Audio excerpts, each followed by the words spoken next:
জুলাই শহীদ ও আহতদের রক্তের উপর দাঁড়িয়ে এর ফসল যারা ভোগ করছেন তাদের ভেতরে বিশ্বাসঘাতকতার গন্ধ পাই বলে মন্তব্য করেছেন জামায়াত ইসলামের নায়েবে আমির সৈয়দ আব্দুল্লাহ মোহাম্মদ তাহের। রবিবার রাজধানীর সোহরাওয়ার্দী উদ্যানে ইসলামী ছাত্র শিবির আয়োজিত ছাত্র জনতার অভ্যুত্থান 2024 শীর্ষক স্মৃতি লিখন প্রতিযোগিতার পুরস্কার বিতরণী অনুষ্ঠানে এই কথা বলেন তিনি। জানান, হাসিনা মার্কা লুটপাট ও কেন্দ্র দখলের নির্বাচন চায় না জামায়াত। যারা সংস্কারকে গ্রহণ করতে চায় না, সংস্কারের আইনি ভিত্তি অনুভব করতে চায় না, তারাই যেন তেন নির্বাচন করে দেশকে পিছিয়ে দিতে চায়। এ সময় জুলাই গণ অভ্যুত্থানে আহত ও শহীদ পরিবারের সদস্যরা জুলাইয়ের স্মৃতিচারণ করেন। দেশে একটি সুষ্ঠু গণতান্ত্রিক নির্বাচন করার জন্য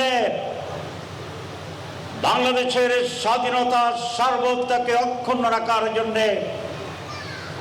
যা কিছু প্রয়োজন এই সরকারকে সেটি করতে হবে।